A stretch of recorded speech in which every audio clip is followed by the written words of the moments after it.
Welcome back, racers. Today we're diving into a hot topic that's crucial for both virtual and real-world racing. The rules of the track. And more to the point, one of the most critical rules there is.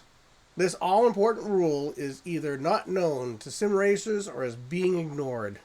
Based on what I've seen in the sim and in forums like Reddit Sim Stewards site, I believe that most drivers don't know the rule. So what is this most important rule? In both real racing and sim racing, the driver who is overtaking holds the responsibility to pass cleanly. That's right. If you're coming up on a competitor and you make contact, it's on you. Remember, the golden rule is, if you run into the back of someone, it's your fault, not theirs. So when does the status change? When does the overtaken driver have to provide room to the overtaking driver? Well, that rule actually depends on the series. Some use the front of the car being ahead of the rear wheel of the overtaken.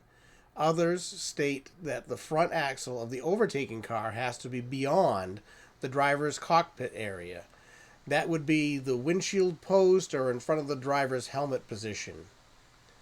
In dive bombing, which is when a driver tries to outbrake the car in front when they are nowhere near close to being alongside, the overtaking driver is usually considered to be at fault because there's no way to ensure that the overtaken driver would reasonably know that the pass is being taken. Alright, so let's go on to Reddit's Sim Stewards site and take a look at some of these examples that we have going on here. Alright, so this is a great example here of what is likely a D-licensed driver. Someone who just got out of the rookies pulling this one. iRacing here.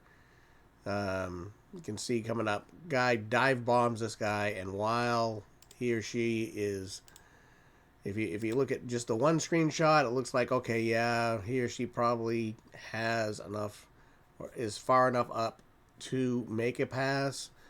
But honestly, that dive bomb from nowhere to being right up next to someone like that, yeah, that's on you. If you're gonna dive bomb someone that far back, that's all you. All right, this one's a little weird. All right, we need to look at the light blue car versus this red, white, and blue car. I am assuming that this is the rookies. This light blue car takes the weirdest line I've ever seen.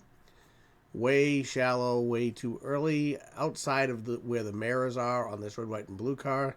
Red, white, and blue car is taking more of the proper racing line. But as they get in here, the light blue car is definitely far enough ahead that the red, white, and blue car should be giving room to pass. And this car should be in view now because, you're looking a little bit to the left and that car is right there. So if we go a little bit further here, you'll see, though, that the white and light blue car seems to oversteer, and the red, white, and blue car doesn't really give them a full car width, which leads into the inevitable crash and spin. The unfortunate thing is the red, white, and blue car probably couldn't do a whole heck of a lot in this case. But if I were a track official, because the light blue car was actually ahead of the red, white, and blue car at the point of impact, I would be penalizing the red, white, and blue car. All right, as luck would have it, we have another one from the same driver. SNU, I believe it's SNU Calculations or something along those lines. So again, it's the white and light blue car being overtaken now by this yellow car here. Again, figuring it as rookies, and I have no freaking idea what's going on here. While the overtaking car, you are supposed to give them room, the overtaking car needs to give you room as well, because he or she was not fully past you when you were exiting the turn. So here, ran basically that person off the track. Could have very easily, way off the line. Here's the line for that corner. This looks almost like it was deliberate. to run that wide into someone that way. All right, so going into this, the Marlboro car takes this corner poorly, climbs the curb way too much, launches the car, upsets it, which slows him or her down. The yellow car now, because they're on the proper racing line, has a full head of speed behind them, full head of steam behind them, and does the overtake nice and cleanly. However, the Marlboro car is now offline. So no matter what, this car is going to have to slow down to make this next corner. The yellow car is creeping over to take the proper racing line going through this corner,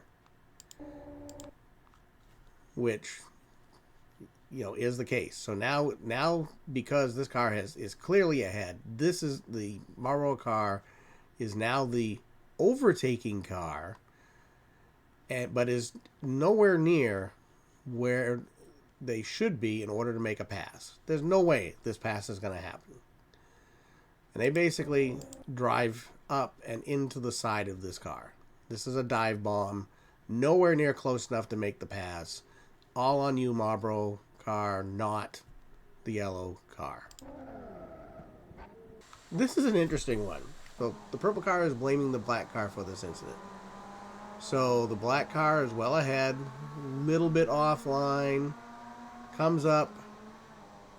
The purple car tags the black car from behind, drives himself off the track. Sorry, purple car, that's all on you. And we need to watch this black car comes up. This is a very fast sweeper. Almost tags Rexy, then tags Rexy and straightens her out, and then keeps going.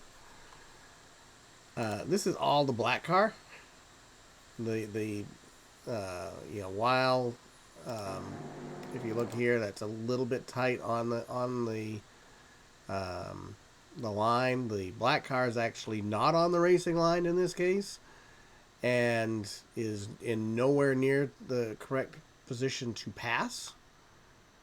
Not far enough along, and so this tap is all on the black car.